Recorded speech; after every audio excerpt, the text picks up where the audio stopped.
आज देश को आधार कार्ड की नहीं, उधार कार्ड की जरूरत पड़ रही है। देश के आम आदमी को उधार कार्ड की जरूरत है। ये सरकार जिसने देश को, युवाओं को घर पे बिठाने का काम किया, इसका नारा बदल के हो गया है हर घर बेरोजगार। यही है आज की भाजपा सरकार। सर 1947 से लेकर 2014 तक, यानी कि इन 67 सालों में कई पार्टियों की सरकारें रही, केंद्र में कई पार्टियों ने शासन किया।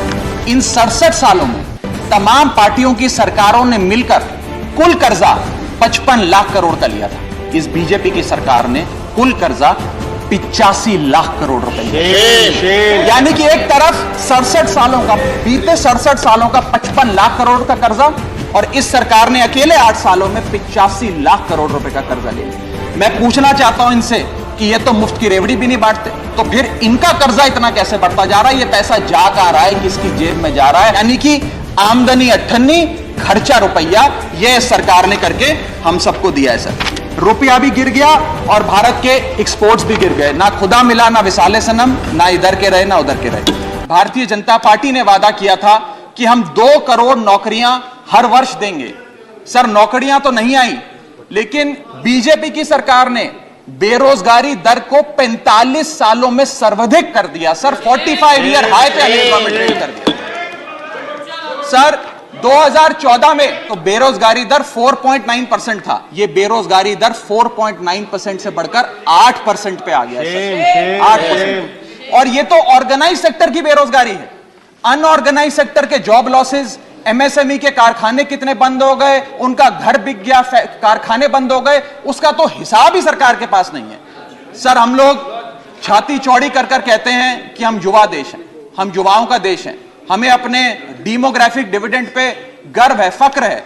सर भारत का डेमोग्राफिक डिविडेंड बेरोजगारी के तले दबता जा रहा है, सड़कों पे लाठियां खा रहा है, और भारत सरकार डेमोग्राफिक डिविडेंड को डेमोग्राफिक डिजास्टर में तब्दील करती जा रही है। सर ये सच्चाई है आज कि ये सरकार जिसने देश को, युवाओं को घर पे बिठाने का काम किया, इसका नारा बदल के हो गया है हर घर बेरोजगार। यही है आज की भाजपा सरकार। वादा किया था सर आय बढ़ाने का, आय तो बढ़ी नहीं, महंगाई बढ़ गई। और सर बढ़ती महंगाई और घटती कमाई के चलते आज देश को आधार कार्ड की नहीं, उधार कार्ड की जरूरत पड़ रही है। देश के आम आदमी को उधार कार्ड की जरूरत है। मैं कहना चाहूंगा कि यह सरकार आप सबको गरीब कर रही है। गरीब सिर्फ वो नहीं सर जो सड़क पे कटोरा लेकर भीख मांग रहा है, हम सब गरीब हो रहे हैं। गरीब इसलिए हो रहे हैं कि हमारी आमदनी नहीं बढ़ रही, लेकिन महंगाई बढ़ती जा रही है। सर मैं उदाहरण देता हूं, एक शख्स जो 20,000 रुपए महीने के कमाता था और 18,000 रुपए खर्च करता था, वो महीने का 2,000 रुपए बचाता था। आज उसकी आमदनी 20 की 20 है, 20,000 है, लेकिन खर्चा 18,000 से बढ़कर 25,000 करोड़ हो गया। यानी कि 20,000 की आमदनी, 25,000 का खर्च, 5,000 रुपए की नुकसान का खामियाजा का कर्जा देश का एक एक आदमी भुगत रहा है। 2014 में जब यह सरकार बनी थी तो पेट्रोल 55 रुपए प्रति लीटर पे बिकता था, आज पेट्रोल 100 रुपए प्रति लीटर पे बिकता है। डीजल 45 लीटर पे बिकता था, 45 रुपए प्रति लीटर, वो डीजल आज 90 रुपए प्रति लीटर पे बिक रहा है। सर एक गैस का सिलेंडर 400 रुपए का मिलता था बाजार में 2014 में जब इनकी सरकार आई थी, आज वो गैस का सिलेंडर 1100 रुपए का हो गया। सर 1100 रुपए का।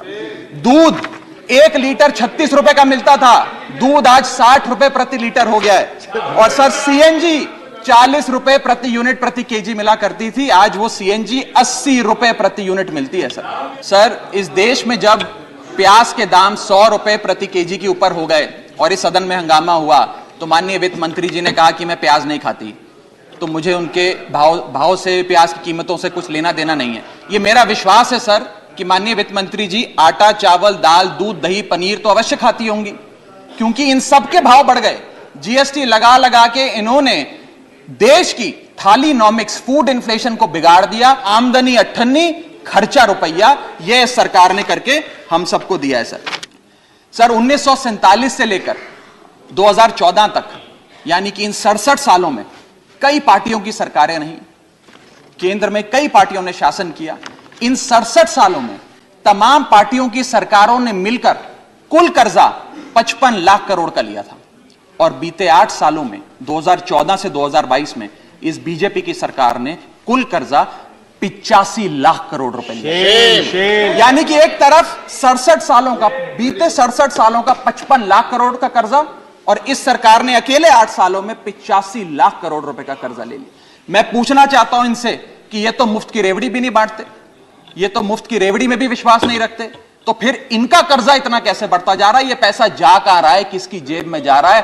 दोस्तवाद की नीति के तहत कौन से इनके दोस्त हैं जिन्हें फायदा पहुंचाया जा रहा है? ये मैं पूछना चाहता हूं सर 2014 में जब भाजपा की सरकार बनी तो government debt to GDP ratio 40% था, मात्र 40%।